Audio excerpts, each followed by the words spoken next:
Hello, everyone. It's episode 60 of the Fitness Business Growth Podcast. I'm here with Shell from Pineapple Fitness. How are you, Shell? I'm well, thank you. Thanks for having me on.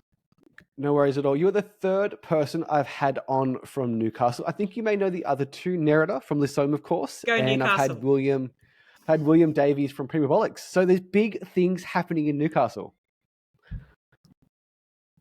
Yeah, it is super exciting. I am like a local, lived away for a long time, have been back for over a decade now too, and I just love Newcastle is going from strength to strength to strength to strength, and it is really cool. Lots of cool things going on, not just in our fitness space, but in on lots of levels. So I'll tell you a story, Shell. I played AFL for the Terrigal of Loca Panthers. We play in the Black Diamond AFL, and I used to come up to Newcastle on a Friday night, play the Cardiff Hawks, play the Newcastle City Blues, and I lost so many grand finals at number one sports ground to Newcastle. I used to despise this city. I hated it. It just brought back terrible memories of losing grand finals.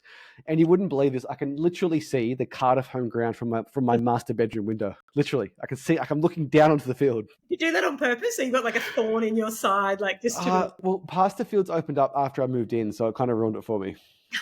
Do you know, it's funny though, because Novocastrians love to hate like coasties, and whenever, like I worked in Sydney for a long time, and they'd be like, oh, Newcastle, it's up near the Central Coast. I'm like, oh no, there is a very big distinction between the Central Coast and Newcastle, let me tell you.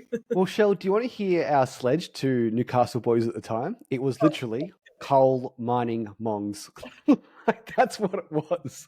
Everyone just thinks Newcastle is a coal mining town. It's beautiful. Everyone should move here. To be fair, that's what it was. But the secret's out, I think. There's at our gym, for a long time, like even pre-COVID, every second client was a person moving up from Sydney, and now it's even further afar. Like every second client, someone who's just moved to town. So, yeah. I had a PT client, and he loves Newcastle, born and bred here, and he was really worried about V8 supercars being here. And the reason being is like, I haven't watched the race, but the overhead shot catches Newcastle Beach, Merewether Bar Beach, and people are like, wow, there's more than a coal mine there. Monaco, Newcastle, who can tell the difference? 100%. Well, Shell, I'm not sure if I ever told you this story, so I have a confession. So I signed up to an SEO company in 2018. I forget what they were called. And we're looking at getting some Google ads. We're looking at getting some Google My Business, some optimization. And this person used Pineapple Fitness as their case study. And I'm like, who is this Pineapple Fitness and why haven't I heard of them? And I went looking at Pineapple Fitness, and similar to Lissome and Nerida, like, wow, like these girls do a great job. And I mean that sincerely from the heart. I look around a lot of gym owners, and what you guys have created with your community and Lissome, what I try and create at Breakthrough Active, I think what's group gyms are all about. Yeah. Absolutely. And love that you brought up Nezzy. She's a very close friend of mine, and, you know, a mentor in a lot of cases as well. And we've relied on each other a lot over the years, back when she was a gym owner and not doing her awesome stuff she's doing now. But I think for group fitness, I actually think for life, having a good community and a place where you can show up that has strong values, you know what your community's about, is the backbone to it actually being a success. Now, I'm having your partner in crime on next week to talk about community. And I said something to you guys a while back. So we've done a little bit of work with you guys with ads. Yeah. You guys are one of the only successful gym owners I know that have a thriving business that haven't run paid ads. And 24 months ago, I would have thought that was absolutely impossible, which is a testament to your community that you and Britt have created. But what I want to discuss today is two things. The journey of Pineapple from where you started to where you are now. Yep. And I got asked a question about a month ago. We did a pre-sale for a new gym in Newcastle. Yep. And the owner asked me, Jayme, 80% of my clientele are females. Should I do female only? And the marketer thought, well, you're cutting your audience in half. But then obviously there's like the niche and standing out and being unique. So I'd love to cover your thoughts on female only. So Shell, talk to me about Pineapple. How did you get started to where it is today? So it's a bit of a funny story, I guess. So Britt and I are the co-founders of Pineapple Fitness. We actually were in business together before rebranding to Pineapple Fitness. Me personally, my journey, I worked in corporate insurance.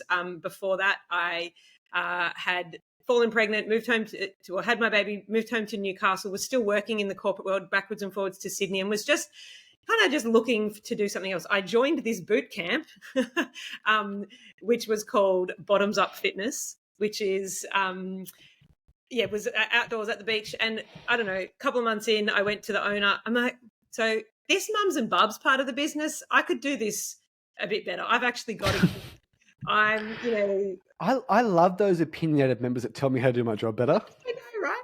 I actually worded it much better than that. I didn't have so much ego about it. And she was like, cool, I'm actually, really excited to hear that. You've got your Cert 3 and 4 in fitness. And I was like, oh, yep. I just enrolled. I've just started, went home that night, enrolled, did my Cert 3 and 4 at TAFE, and kept working my other job and worked in that business to do my, training, and then continued to work for her. Britt was already working in the business, but her story was a bit similar. She might tell you about it when you talk to her next week. She was a client that then decided to become a PT. And so we were working in the business. I was a sole trader and the other business owner was a sole trader. I did the mums and bubs and she did the other boot camp at the morning and night. So we worked together. We looked like the one business, but that's how it was. And just to clarify, Cheryl, like timeline is really important when it comes to group fitness, Sure. as it kind of launched all at once. What year was this? So that was 2014. The business had been in operation that I joined in Newcastle since 2012.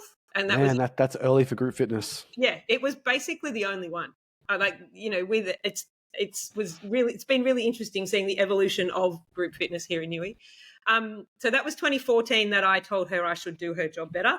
And then 2015 was when I actually left my corporate job and took over full-time in the mums and bubs part of the business. And I had my clients there. She had her other clients. Britt worked in the business. She did most of her work for the other business owner or the other sole trader, but she did some work with me. Fast forward to the end of 2015, the other business owner had a baby. They had another business. She decided to exit. So Britt and I went, well, let's just throw everything in together and we'll go forward. So we then owned it. Had been rebranded from Bottoms Up Fitness to Buff Girls by then. Buff Girls? That's a terrible name. Yes, I know, exactly. People, even when I train, they're like, where do you train? I'm like, Buff Girls. Yeah. And we used to wear bright red hoodies. So whose idea was it? Was it Shell's or Britt's idea for Buff Girls? It was actually, we were part of a licensee model. So Libby Babette had opened Bottoms Up Fitness and then Buff Girls down in Sydney, and she was the last trainer on The Biggest Loser with Shannon. So like she had a bit of a following around there in Bondi. She had another gym down there too. And so we were part of a licensee model. We decided to then leave that model. And not because there was nothing bad about it. It was actually great, but we just decided, like anywhere, but Newcastle particularly is quite parochial. We just wanted to be able to have complete control. For me, basically, it was so I didn't have to wear red hoodies anymore. I wanted to change the color of my jumper. But something that people underestimate so much, the name of your gym. Like, it is truly remarkable. I can run the same ad in the same location. Page name is different. One could be called Jayme Richardson Fitness. One could be called Breakthrough Active. And they get very, very different results. So like when you run an ad, the first thing they see in your business, they see Buff Girls. And then the marketer thinks, well, you're a beginner, you're getting off the couch. And I know what Pineapple stands for today. Like they don't want to be Buff Girls, right? Yeah, no, absolutely. It's yes. I giggle. I could laugh for a long time about that. But Libs is also migrated her model and has a different name now too. So, but it was good for what it was at the time. And it actually was a place where I cut my teeth and really got to, I was coaching a lot. I had young children. It was a lot, but it was a really good space to, I guess, practice. For then Britt and I then rebranded in 2018. So we rebranded to Pineapple Fitness. Do you want to know why it's pineapple? That's often a question people. That was my next question, because I know you call your members Pines, but like why Pineapple Fitness? Well, we actually, not long after we went all in together in 2016, we're probably going to leave this model. So fast forward another 2 years later, it was the name we got stuck on. And it's silly to think of, now we could have just kind of done any name and got the name right. But for whatever reason, that was the timeline. And we were running through lots of names. We didn't we want fitness, like what we stand for is, fitness is important, looking after yourself is important, but it doesn't have to be boring and serious and such a drag. So we wanted something to reflect that in the name. And anything we came up with was either super boring or been done before. So, of course, it involved an aeroplane flying to the Gold Coast to look for Brit's wedding dress. And we had a beer and we're on the plane and we're like, I think I said to Brit, what's your favourite fruit? And she's like, mango. But how good's a pineapple? And I was like, Pineapple Fitness. And we went, That's it. So we bought a pineapple and we sat it on the bench in the apartment that we stayed in on the Gold Coast for the 4 days, found her wedding dress, big tick. And then we just sat with it and we're like, actually, we don't hate this. Like, it's a bit weird, but it's not that weird. And then when we looked at pineapples, like pineapple's technically a berry. It's formed from pink flowers coming together and forming the outside. They take 18 months to grow. So it's not just a dip in, dip out. Like, you've got to really commit. Take some time. Say again. Take some time, sustainability, long-term growth. Exactly. So my brother's a graphic designer. So we said to him, he drew up some logos and we're like, this is us, we're doing it. And fast forward, it's actually been genius that we didn't know, because we have clients join us and they go, so I saw you at the beach and then I've seen another sign, I saw you on Instagram, walked into the supermarket and they were selling pineapples. And I'm like, oh my goodness, it's a sign. I have to get in touch with you. Yeah. That's amazing. Yeah, it's cool. And it's like, pineapple's weird to go with fitness, but it's not a weird name that people can't remember. So it's actually been good. So that's why we call our clients Fine Pines, or we're often like, a logo now is shortened often to PF, like in a circle. Yeah. So me and Mitch haven't got a creative bone in our body. So our first boot camp, which was a raging success, we called it the postcode boot camp. So it was 2327 boot camp. And then we opened up at Cessnock. It was 2385 boot camp, and then it was just Walls End boot camp, and just there's something about a simple name that works well.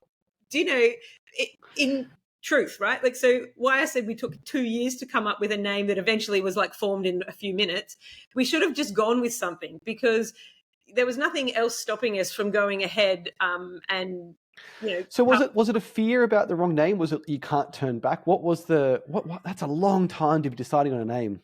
Yeah, I think, you just like get on with running your business too. Like, you're like, oh, we really should do this.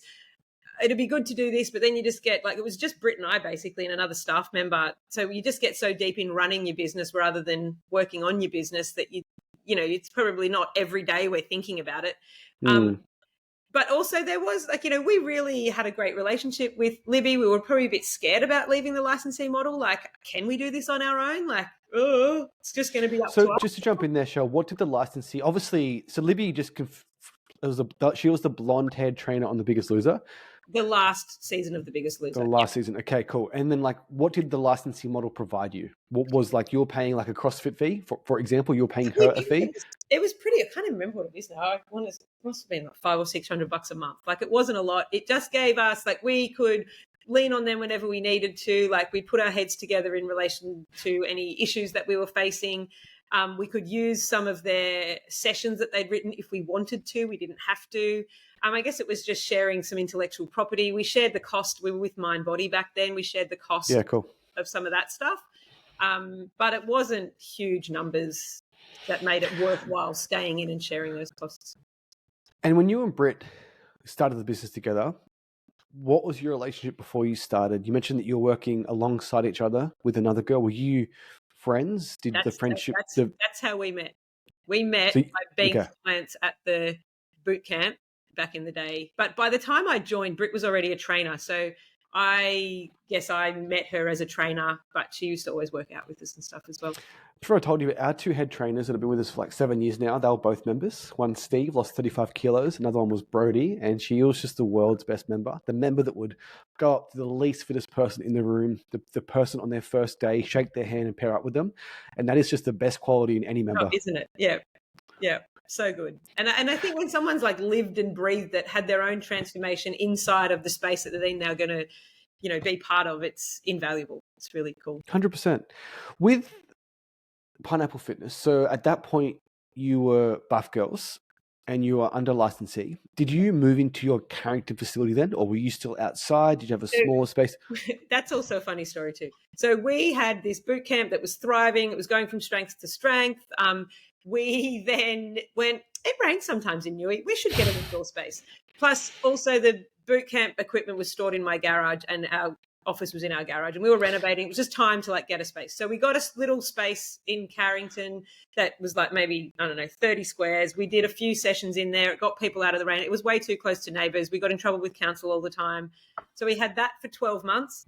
Another funny anecdote inside of all of that, we launched Pineapple in March, had our launch party March 17 or something, and I fell pregnant that night after the party. So we'd rebranded. We'd basically got rid of all of our staff as well because we needed to just line in the sand and move on. Not everyone saw our vision. And so we had...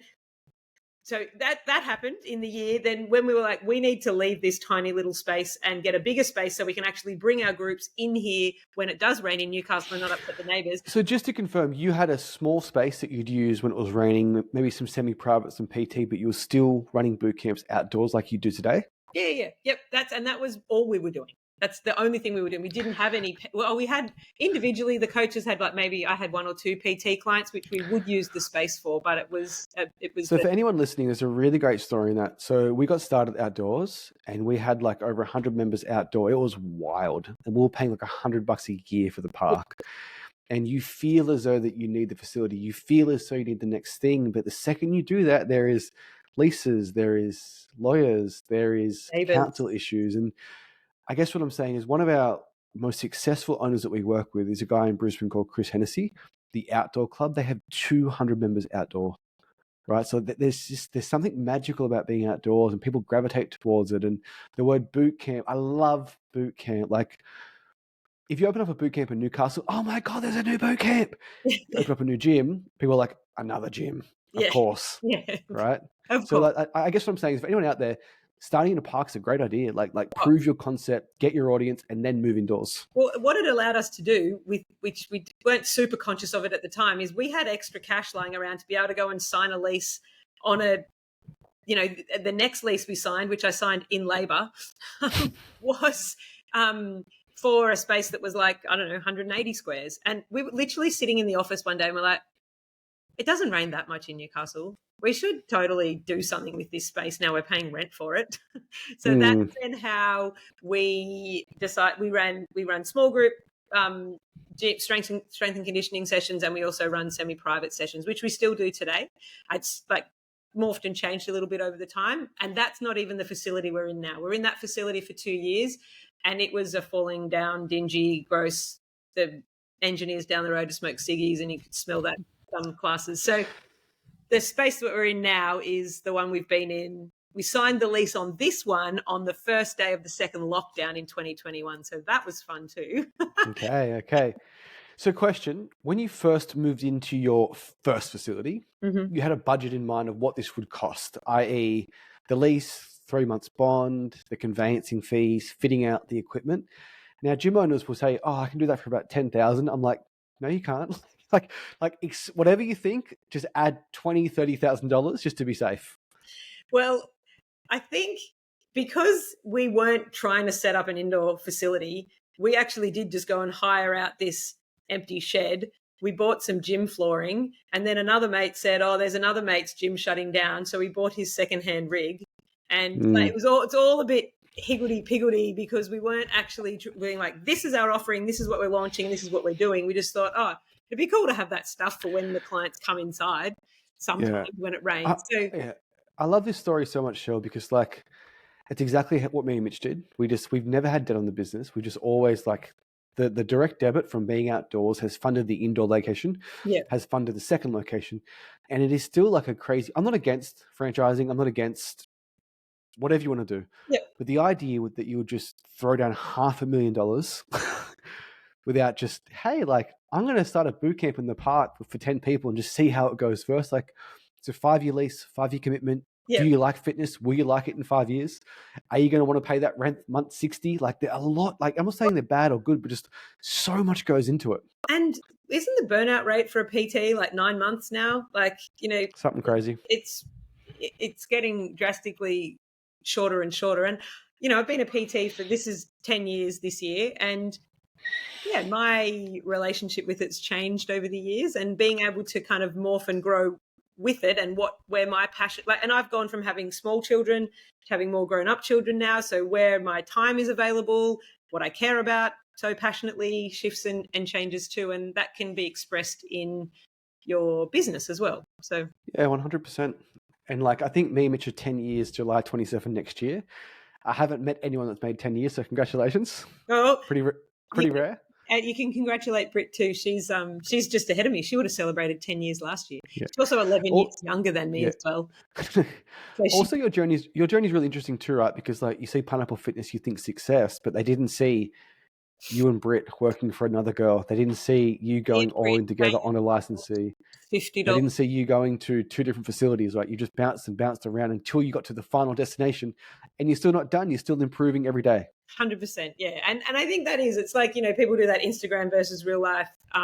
It's easy to just look at the success or what appears to be success, because people have the opinions of what things look like without then seeing the years and years and years and years of blood, sweat and tears that goes into it. But also, can't change it, but also wouldn't change it because, we're sitting here with what we've got now too. So yeah, 100%. So Shell, that's the pineapple story. I want to get on to the next topic, which is an important one. It's something that I know nothing about. So you can lead the dance here. You're the expert. Sure. I had Netta on the podcast. Of course, Lissone was a female-only facility. Yep. And she said something on that podcast, something around like men will never get a female-only facility because females act differently when men aren't around. So I would love to expand on that. Was it always female-only? Have you thought about introducing men? Have you been worried about cutting off 50% of the market in Newcastle? I'd just love to hear your thoughts on all things. Yeah, sure. I would agree with Nez first and foremost. And it's not just that women act differently, but I just, whether it's innate or from conditioning, I don't know. But there's also just, I guess, an ease sometimes that is available to some women when it's just female only. I've trained personally as a client. I've trained in co-ed facilities or in boot camps. I've always moved my body. Didn't become a PT until I was 33. Okay. But I've always moved my body. So I've been involved in that. But like I described in my story before, I literally rocked up to a boot camp, told the owner I could do it better, went and got my certs, did my training inside this business, and I now own this business. So I haven't actually owned a business. I have coached men, but only in like a PT scenario, or we sometimes do corporate fitness where there'll be guys and girls in the same classes. So I guess all that to say that I'm an expert for the women only, but I don't have the perspective of the co-ed like you do. So maybe you can, we can have a good discussion around that. You can give me some as well. Well, so like, in marketing, Shell, there's a term called niching down. You may or may not have heard of it. Yes. And niching down is positioning yourself as an expert at a certain thing, right? So at Newcastle, before you guys, and I think there's one other now in Newcastle, Nez would have been the only female-only facility in Newcastle. And that would stand out in a crowded, saturated marketplace. And now you guys come along and you guys are the second one. So the argument would be that, like, because fitness was actually around before Lasom. Apologies. We used her for smaller facility that before she had a one in Carrington. Apologies. But 2 different spaces. The idea would be that if you position yourself as an expert in your niche, then you'd capture a larger share of the smaller market, but the net results more. Yes. Yeah. So I guess in my experience, one of your questions was, do I worry about halving the people that we can, potentially sign up? And the answer to that is no, because I do know the client that we serve. And not only just do we specialize in women, we know the women that we can really serve the best. So we, I guess, niche down again inside of that. And we have a bunch of other businesses that we refer to know that you'll be better served over here or over here. And the thing is, when you think about it, so we've got 100 people in our boot camp. We've got about 80 people in the gym. Like we've got a bit of capacity, but like maybe up to 200. That's only 200 people of all of Newcastle that I am, needing to inspire and know that I can serve really well. So I guess there's that side of it. And then that just becomes to making sure we're putting the right message out there, really I guess, first and foremost saying who are we and what are our values, but then being able to speak to the right end client to be able to match that up.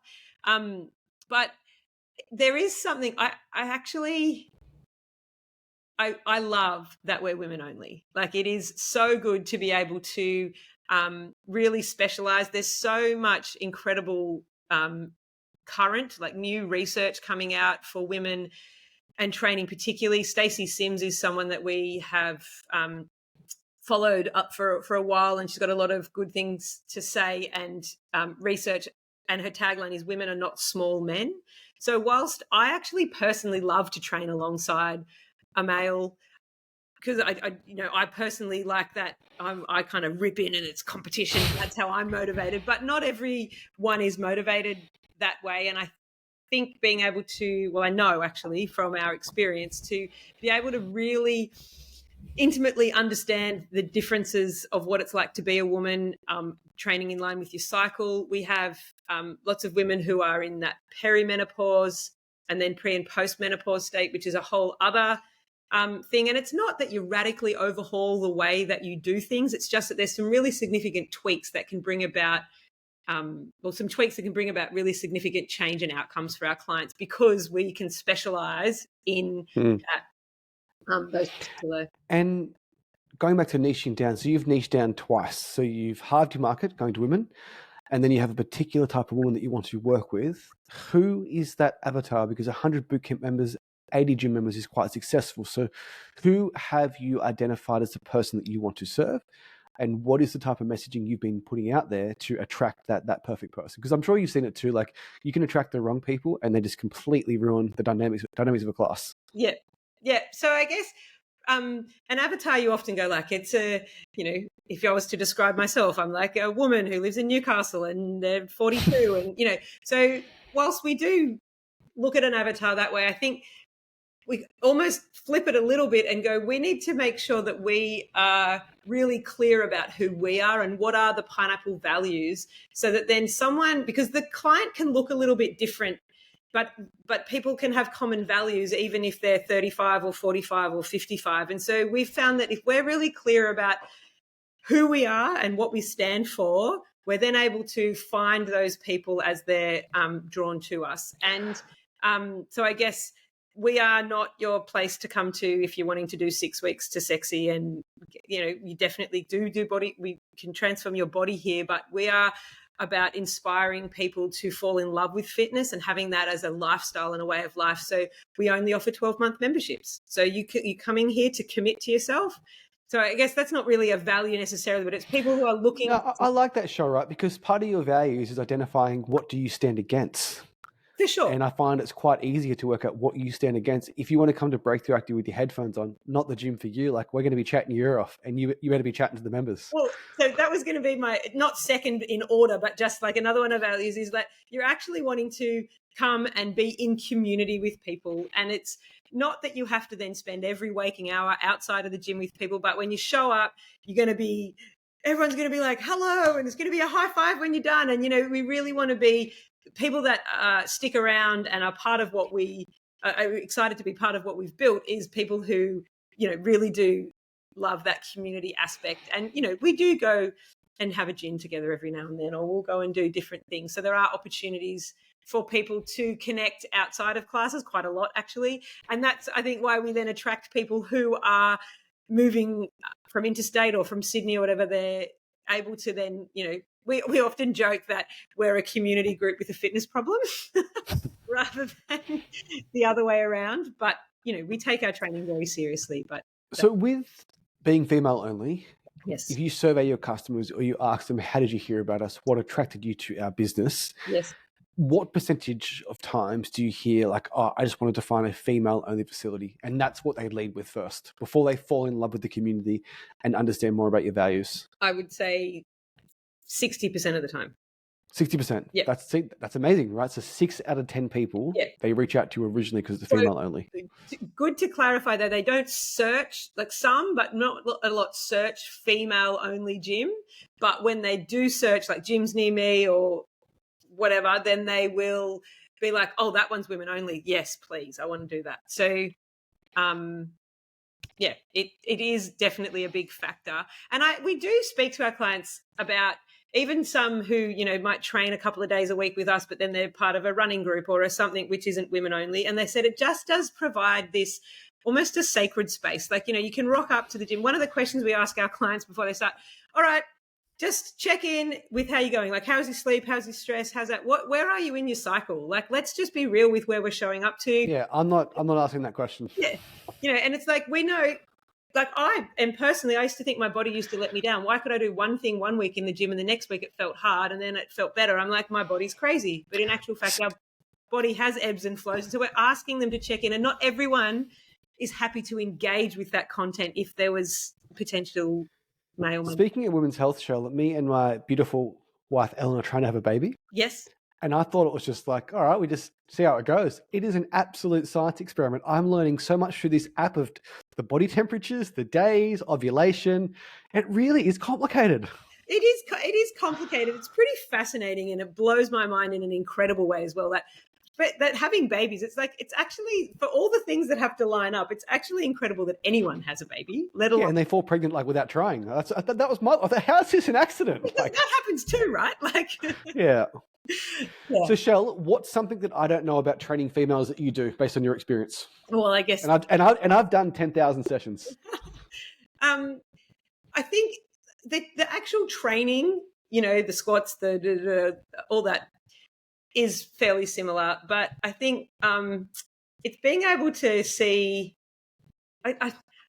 I only stumble on this because I'm not saying that this isn't how you would train a male as well, but women are super, we're quite emotional. There's ebbs and flows to our months that can mean sometimes we are more or less so. We love to have deep conversations. We just rip straight in. And so I guess a lot of time I spend with my coaches is not necessarily the next strength and conditioning training. It's actually emotional intelligence, emotion coaching, how to connect with somebody. How do you show up and make sure that your warm part's connecting with their warm part, rather than they might show up in a bit of a funk, and if you show up, meet them in that funk, then it's going to go pear-shaped. Lead with compassion, be prepared. So younger, high energy, in your face Jayme may be appropriate one day and then not appropriate the next day. And I just wouldn't understand. I'm like, what's wrong with her? However, I think that it would, we've had male coaches before. And have you really? Yeah. In a female in the gym? Yes. It's a certain type of person that is right for it, but yeah. And how did that, so that's interesting, right? Because we sold for your studio, and we sold to females, and we sold for Boot Camp to You, which is in Preston's in Sydney, which it is 97% Muslim population. So we're selling to female only with a high Muslim population, and we can sell to them fine being men. Yep. So client comes into your gym, female only, all of a sudden you've got a male trainer. What was that reaction, or what was that thought? And did you get any poor feedback? Well, we are very big on communication. So if they're for the current clients, when we hired a male trainer, we'd spoken to them about it and prepped them for it. And when a new client joins our gym, we have a conversation with them on the phone. We then get them in to come and do a health consult with them. So we're actually really getting to spend a lot of time with what their goals are, what their why is. And then it's at that point that we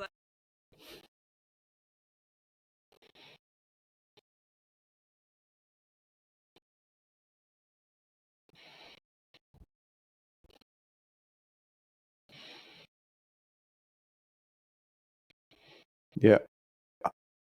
I love that, right? Just communicating from day one, hey, this is what happens. This is how it works. There's going to be a male trainer called Jayme. He's there to help you out. No, it's female only. Don't stress. So you said why you hired that person. Why did you hire a male person?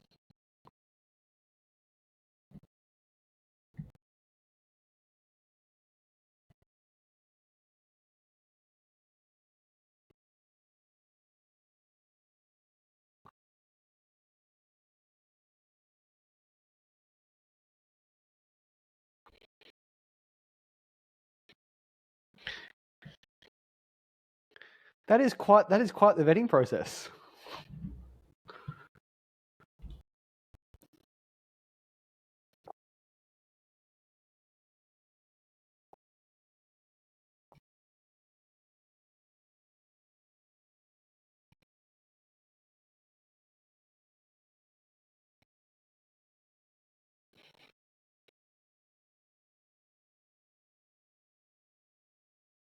Yeah. Yeah, you're not counting reps. It's really hard for me to relate to gym owners show often complain about their staff or a high turnover of staff. Like, cross my heart, I have been so fortunate with Steve and Brody. And it's a combination of they were members first, they got the result, they fell in love with it, did their certs, they love Breakthrough Active. I think me and Mitch get a bit of credit too, just for being nice guys. But have you had a bad experience with a coach? Have you had that bad trainer? And what were some of the signs, if it was there?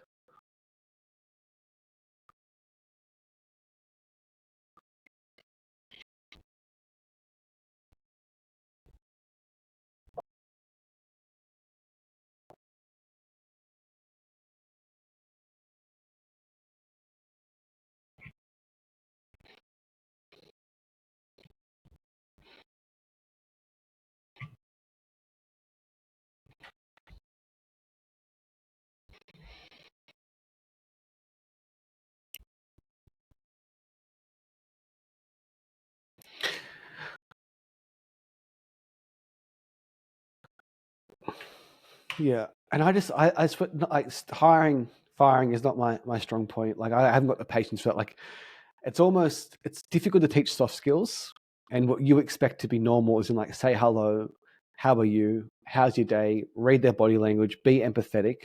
Like, how do you teach that, right? Like, how do you say, like, of course you just gotta like like ask them how they're going.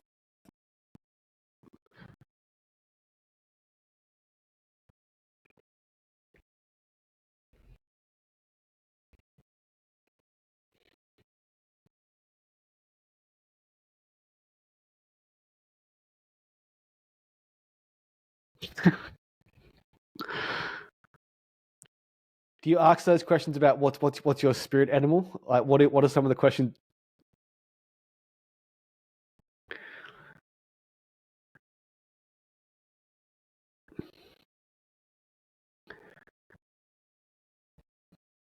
Yeah,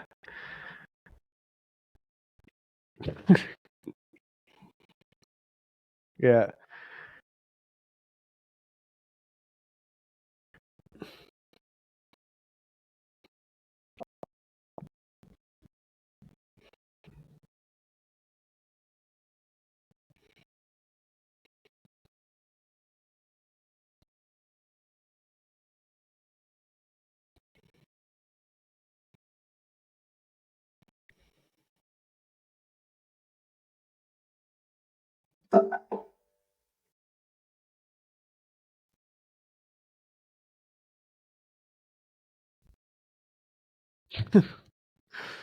It's something you wouldn't believe it, Shell. Like, I speak to maybe 200 gym owners a month at the moment.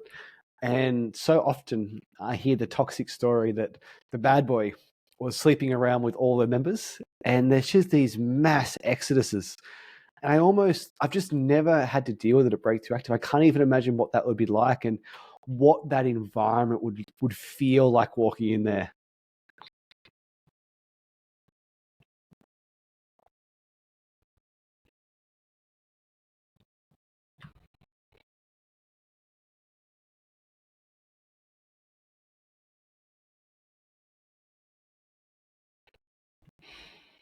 And just all the group chats behind the back, all the WhatsApp chats, like literally waking up after the Christmas party thinking, I hope everything went all right. Like, you need to get rid of those trainers, you need to get rid of those members. Yeah. You know where it comes from too, Show? Like if a business is struggling and they're struggling financially, they haven't got time to go through a thorough recruitment process. And like, they don't want to pay 300 for the Seek ad, right? So they literally post in their Facebook profile. Or members come in and you see the early warning signs, and we know what those signs are. And like, oh yeah, you can join, and they ask for a discount, or they're rude session one, and these gym owners just make concessions because they're struggling. And I think if you can get from a place of scarcity into a place of abundance, and you can acquire clients and you can maintain clients and you can have them for a long period of time, like, you should never ever be in a rush. I agree with you, and it's easy to say once you've kind of like learnt the lesson or been stung and had to learn it, Oh forced to. yeah. But it costs you more, like financially by having to keep replacing those clients rather than just really having a good vetting process in place. We do a similar thing with our clients as well. So we have a conversation with them on the phone first, just to let them know, I guess, what we're about, what our pricing structure is, a few bits and pieces, just so that we're not wasting anyone's time. Then we get them in for a consult. And then there have been clients where we're like, you know what? You seem like a really great person, but I'm going to recommend that you go and I'll give this business owner a call and I recommend you go there or whatever. So it's scary though, because we were in a place, like I remember doing that where you're like, oh, that money would be so useful, but it's very hard to. We had a member in 2016. Now, Shell, me and Mitch have this silly game we play where we give everything a name, right? So if we learn a hard lesson, it's the name of the person's syndrome. So for example, if you're the member, it would be, this is the Shelley syndrome. And we try and teach that lesson to other owners that we work with. So we'll call it the Shelley syndrome. We had a Shelley during our first boot camp, and she was just making demands left, right, and center. She was the loudest voice in the room. She's the person that you'll worry about if you're going to increase the prices. She said, Jayme, we need to get a suggestion box in here. All the members want to make suggestions, but they're not as confident as me to say it to your face. And I went, no worries at all, Shelley. I'll get the suggestion box.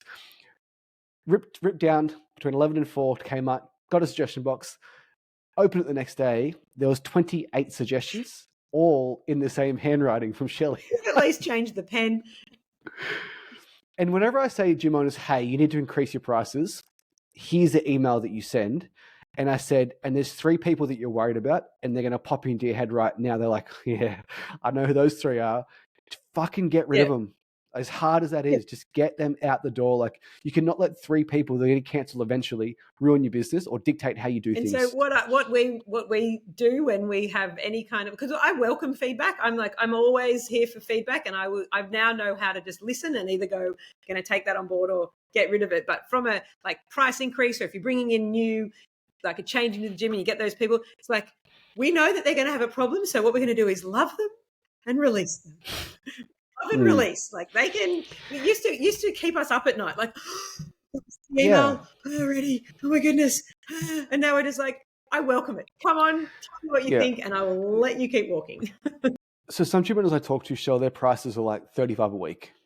And I said, like, hey, like if you increase your prices by $10 on 80 members, you can make 800 more tomorrow. If you get 5 cancellations, minus 150, you're positive 650, and the 5 biggest pains in your ass are gone. Send this exact email, send a list of gyms around you, put their pricing in the email, and let them know that they're still getting a good deal, and tell them the fucking truth. Yeah. Like, the game's changed. Rent's gone up. Staff has gone up. I need to do this. Yeah. And the thing is, like, 90% of your members really love and care about you. Absolutely. And they get it, and they're here for it. And the couple or few, then, you know, that's okay. It's okay to let them go, to then move onwards and upwards. So Shelley, yes, if I was to say, hey, I want to open up Pineapple Fitness number 2. I want to open up in Lake Macquarie. You guys to serve a second facility. We have the option to go female only, or we have the option to completely rebrand it and call it Buff Girls or Buff Boys. And have like a hybrid gym, buff people, men and women. What would you say to that? What would you want to do? If it was going to be, you know, me opening another facility, I would continue doing what I'm doing now and specializing in training females, and, you know, really continuing to, I guess, basically we offer a safe space. It just so happens that I get you to move your body and do some really healthy, cool things once you're there. And I know how to do that excessively well for females. I am one, yes, but also I've trained women for 10 years, and it is really, truly something special. The other part I was going to say before we got chatting about something else is what you don't know about training women is that a lot of women come to me after they've been at Pineapple for a little while, and they say, I have never been in a women's space where I am truly supported and it's not been backstabbing or this and that. I've never actually been in true relationship with new women who actually have my back. Like they are cheering me because I am a living, breathing human next to them. And that person that said they've been elsewhere and been backstabbed, what is that backstabbing? What is that feeling? What is that what weren't they getting from the hybrid facility It's or not, their sorry, I don't mean a workplace? hybrid facility gyms necessarily. Like they might have been at a workplace or at a wherever it's been, like in their life, they haven't been in a collection of women that have truly had each other's backs. And Yeah, so where there's absolutely no alternative motive, we are here to help each other, just literally feel better about yep. ourselves. And it is truly remarkable what women are capable of when the sisterhood is really, truly supporting each other. And that gets me out of bed every day. It just so happens that I own a gym. If I didn't own a gym, I'd be doing something that brings women together to really, help them shine and do things that they didn't think were possible. And then you see that then go from they do something cool in the gym and then they, get the strength and power to do, like, leave this job that they hate or relationship or whatever it might look like, go on a holiday where they climb a mountain. It's just so inspirational. So no, Yeah, some of my favorite stories where members met at the gym and they end up being in their bridal party, shit like that. It's so yeah, cool. And you said something really important than having a sisterhood. I want a brotherhood. Like I work from home. I spend so much time on my own. Like me and Mitch have Zoom meetings. I try and go out of my way to go see him in person. There's something about being around other people that want you to win. yeah, absolutely. It's actually a common question we get. Where's pineapple for men? Like we don't want them here, but where's pineapple for men? Well, at Glendale, there's still an open tab in a physical location. So maybe we duck down to there. Yeah, and especially for men too. I think I got that from my AFL team Yeah, growing up, and now stopped playing AFL, and now I just live in Slack and on yeah. Facebook. So I miss having a brotherhood. I miss being around a group of guys. I really do. It's a whole other conversation and one I'm not a specialist in, but I don't think having a female only facility is I think it would be incredible for men to have that same, camaraderie and, truly knowing that everyone's got each other's backs for no other reason than, we're here doing this together. And look, from your experience, like sounds like what it's like at your gym. That can actually be, a co-ed situation. It doesn't just have to be. Yeah, it's interesting because like obviously Breakthrough Active is co-ed, but it's probably 97% women anyway, and it's a 3% men. And that's what I said to the owner that asked me that question, which prompted this podcast. Is well, mate, like the majority are women only. Like you're really only missing out on their husbands and their sons. Like it comes back to what do you want to Yeah, do? So absolutely. yeah. Well, Shell, I've got to wrap this up. I've got a call coming up, but thank you so much for coming on. I said this to Nez, and I mean it sincerely from my heart. Very, very few gym owners I respect as much as you in Newcastle that do the right thing, that lead by example, that have good values. For me personally, like you represent what group fitness is all about. So keep doing what you're doing. Awesome. Thank you so much, Shell. All right, bye.